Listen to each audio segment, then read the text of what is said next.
Y'all feel it? Oh.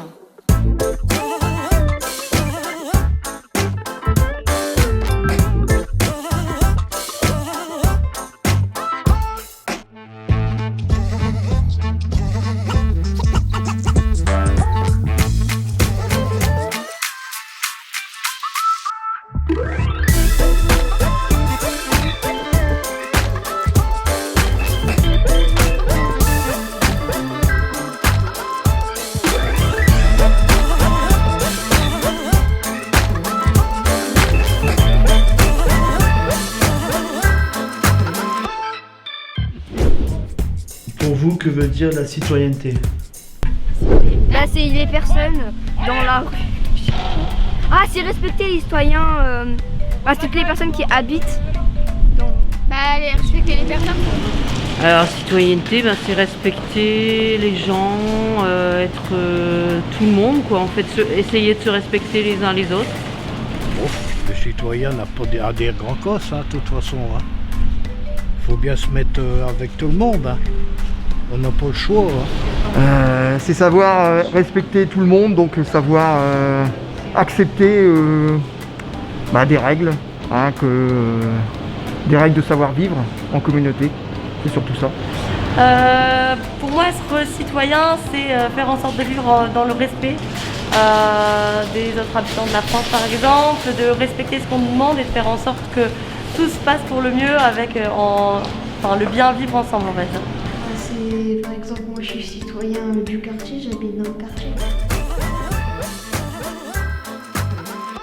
C'est là où il y avait une demande du Conseil citoyen sur le fait de, finalement, la thématique à laquelle associer les adultes et pourquoi pas y inclure des adultes, et puis tant mieux, parce que vous êtes bien représentés. Donc aujourd'hui, le rallye de la citoyenneté, on va vous expliquer en 2 mots pourquoi on l'a mis en place avec les équipes.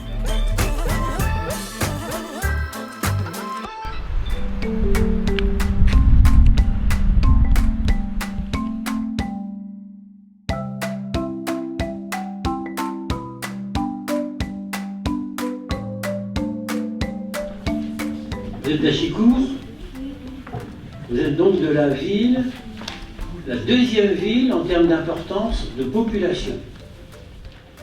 Et puis aussi, on a une grande proximité puisqu'on touche. Ici, on touche à Achicourt, la citadelle, que l'on a récupérée une dizaine d'années. Elle a aussi un bois qui est attenant, la citadelle, qui était possession de l'État, possession de l'armée. Et les 3/4 de la citadelle sont sur le territoire d'Achicourt. Donc vous voyez, là, quand on dit la citadelle, quand on dit l'armée avant, eh bien, quand l'État a décidé de rendre pour l'euro symbolique la citadelle, et puis la caserne Schramm, eh bien, elle donnait des bâtiments qui sont situés à la fois sur le territoire de la ville d'Arras et sur le territoire de la ville d'Achicourt.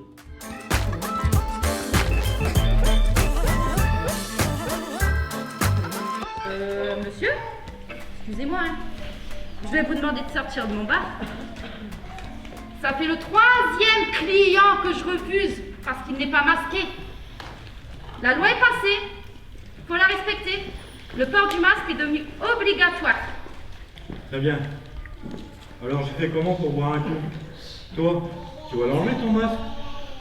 Et tu fais maison avec une fermeture. Hop. J'ouvre et hop, je referme. Parce que le virus s'en ira pile au moment où tu ouvriras la fermeture. Eh ben, il est super intelligent, Va pas boire son whisky par les oreilles non plus. En revanche, je peux le boire en te tournant le dos. Le mur au moins ne me crachera pas dessus. Et c'est pour les détendre dans un bar et faire face à un mur, autant rester à ce baraque.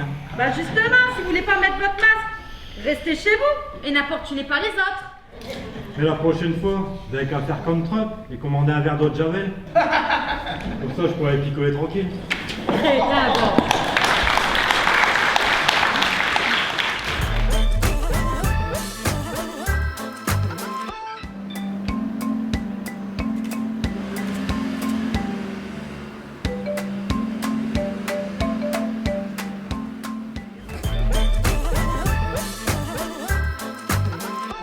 Même vous faites l'objet de difficultés quelconques. Je pense qu'il vaut mieux, alors je prends l'exemple d'un impayé de loyer, parce que ça arrive très souvent. Les gens, ou alors un litige avec un bailleur, les gens ont un litige avec l'employeur, avec le bailleur par rapport à un logement insalubre. Le premier réflexe des locataires, c'est je ne vais plus mon loyer.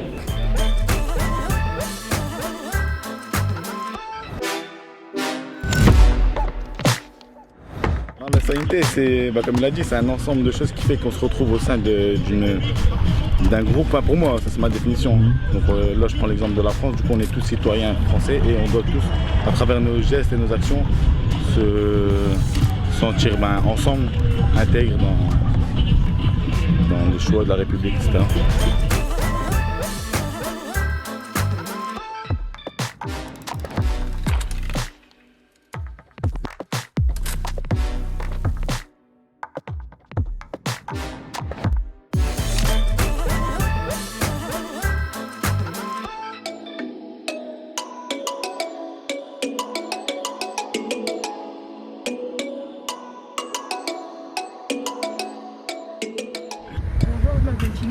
Bonjour, je m'appelle Kalilou.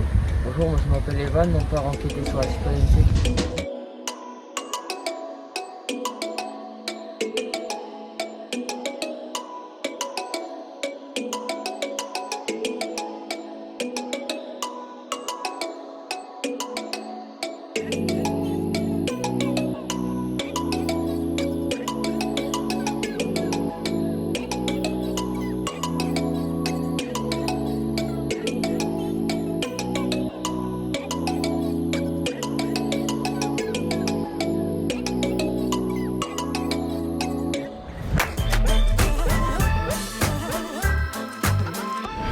Donc on a choisi l'action près de chez vous. C'est comme les habitants, ils avaient du mal à venir vers nous. Donc on avait proposé d'aller vers les habitants. Et comment peut-on transmettre les valeurs de la citoyenneté aux jeunes d'aujourd'hui ? Les valeurs de la citoyenneté, c'est d'abord les présenter, les incarner et être chacun en ce qui nous concerne un exemple de citoyenneté, c'est-à-dire de s'approprier chacun, pas seulement les jeunes, mais chacun doit faire preuve de respect envers l'autre, de tolérance, de bienveillance et d'intérêt.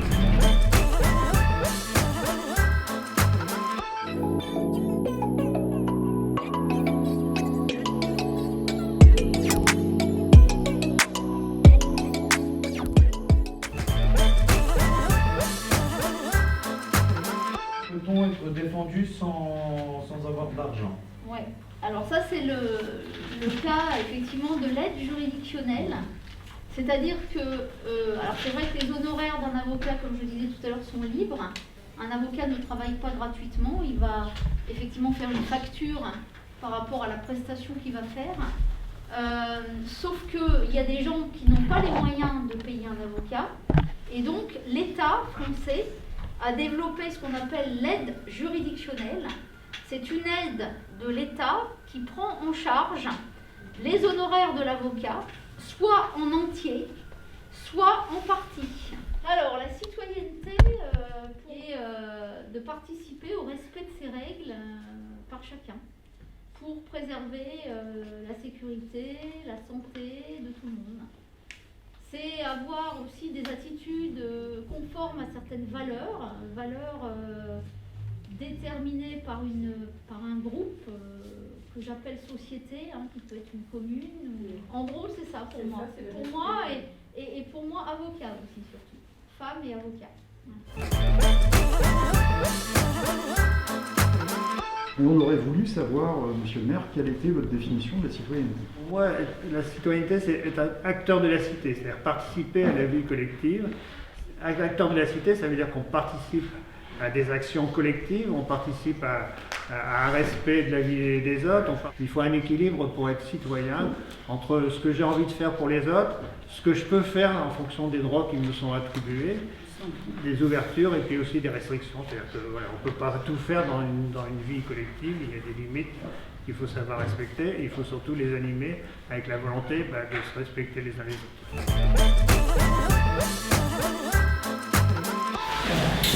Donc le Pas-de-Calais, pour information, c'est à peu près 135 000 interventions par an.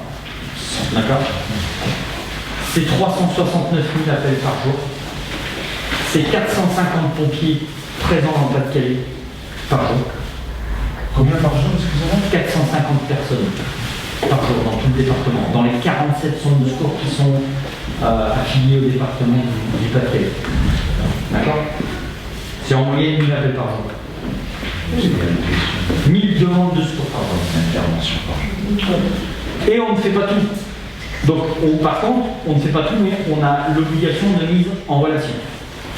Vous avez des gens qui nous envoyaient plus de 100 appels par nuit.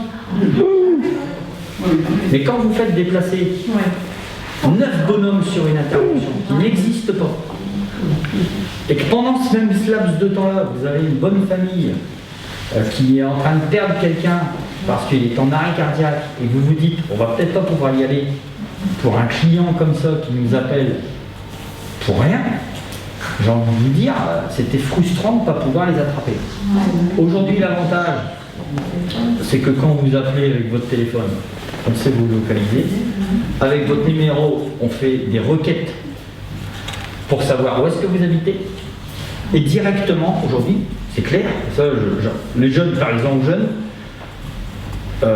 il y a une procédure qui va jusqu'au bout, c'est-à-dire le SDIS porte plainte, systématiquement. Et l'avantage d'aujourd'hui, c'est que la justice a compris qu'il fallait sanctionner ces gens-là. Et les sanctions sont parfois très lourdes. Au lieu de faire du théâtre, on va faire du cinéma muet. Ça ne fonctionne pas! Quoi? Je ne t'entends pas. Je te dis que je t'entends, mais toi, tu m'entends pas. Monte ton curseur sur le petit zic. Ah! Je crois que j'ai réussi! Je suis content pour toi. En revanche, l'atelier est terminé. On reprendra la semaine prochaine. Tout ce qu'on fait dans la vie, ça participe de la fabrication d'un monde, de la fabrication d'une société. Souvent, autour de la citoyenneté, il y a aussi la notion de contribution autour de la question du travail, de ce qu'on produit avec nos mains, avec nos cœurs, avec notre culture, avec notre pensée, etc. Ok. Donc ça, c'était une première chose. Dans le documentaire, là, tout à l'heure, on a aussi beaucoup parlé qu'un citoyen, c'est quelqu'un qui a des droits et des devoirs. Ça vous parle, ça? On l'entend souvent, on nous le rappelle souvent.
et la mairie. Est à l'écoute de l'habitant. Le conseil de quartier est ouvert à tout le monde. C'est public, tout le monde peut venir pour donner ses idées, ses réflexions, ses avis. C'est tout un débat en fait pour l'amélioration du quartier et la vie de tous ensemble, quoi, voilà.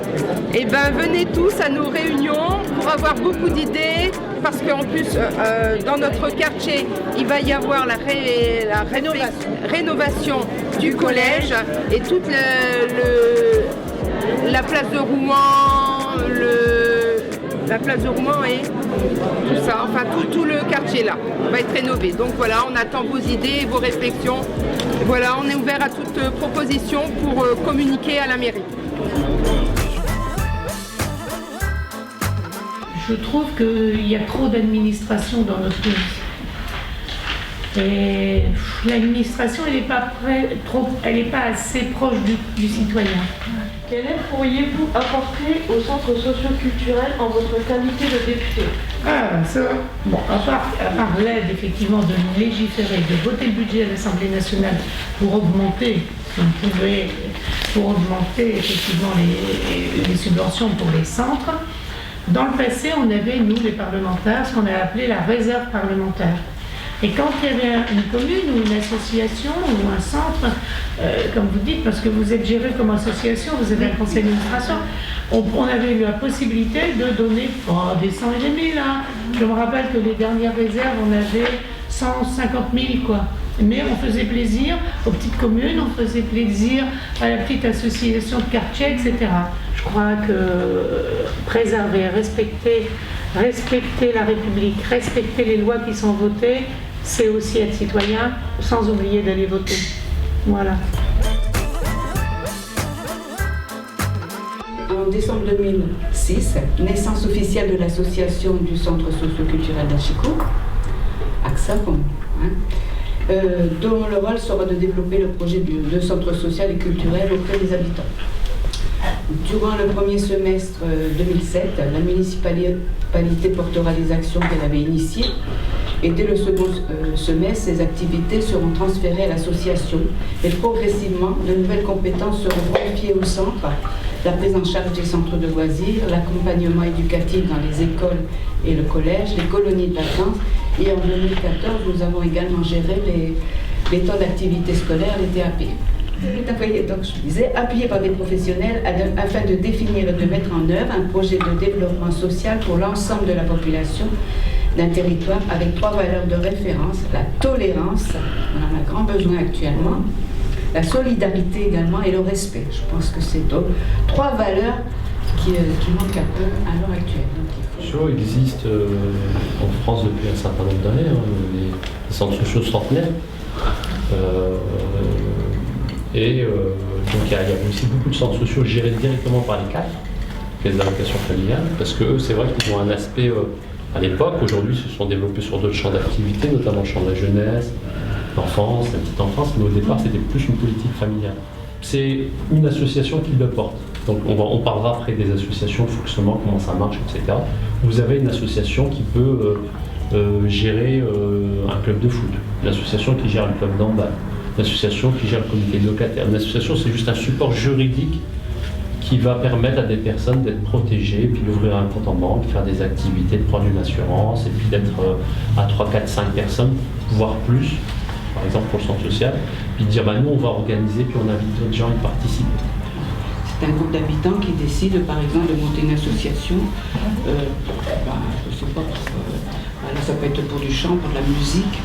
Donc après, il suffit de trouver les adhérents. Mais comme là, nous, c'est ça un petit peu, c'est le même principe de toute façon. Donc on a des habitants. Là, nous, par contre, dans le conseil d'administration, on a des élus, alors que dans une autre association, musique ou autre, ce sont uniquement les personnes qui ont décidé de monter cette association qui sont présentes. Derrière, c'est plutôt les jeunes et puis les parents, mais on peut mettre aussi des actions concernant les seniors. Mais comme c'est plus de la vidéo, de l'image, il y a moins de texte.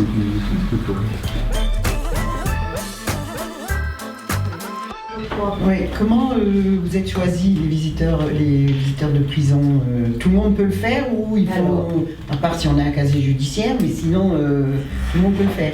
Alors tout le monde peut demander à devenir visiteur. Il n'y a pas quelque chose qui dit bah non, telle personne, non. Tout le monde peut demander le visiteur, évidemment, il faut pas avoir un casier judiciaire. Quoique, il me semble qu'à Douai, à un moment donné, il y avait une personne, alors elle n'était peut-être pas visiteuse, c'était un gars qui est intervenu à la prison quand même de Douai dans le cadre justement des addictions à l'alcool, parce que c'est quelqu'un qui avait eu des problèmes d'alcool et qui est intervenu dans ce cadre-là. Mais bon, normalement, voilà. Et les personnes qui souhaitent devenir visiteurs ou visiteuses doivent faire d'abord un courrier pour expliquer pourquoi. Qui explique pourquoi, qui est envoyé alors ici à Arras, là, ce qu'on appelle le centre, enfin le SPIP, le service de prévention et d'insertion. Et du coup, là, la personne est reçue en entretien par 2 autres personnes qui discutent avec pour voir un peu les réelles motivations.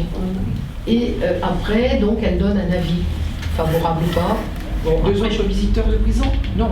Ah non, non. 2 autres personnes? 2 autres des personnes du service pénitentiaire. Du service. Voilà. Et après, cet avis-là part à la région, et là, c'est la direction régionale qui décide d'accorder ou pas un agrément. Alors généralement, on a un agrément provisoire pendant 6 mois, et si tout se passe bien, après, on a un agrément pour 2 ans. Et tous les 2 ans, on doit faire un renouvellement. Et en général, quand on arrive à 75 ans, alors on peut encore quelquefois avoir un renouvellement, mais après c'est tout quoi.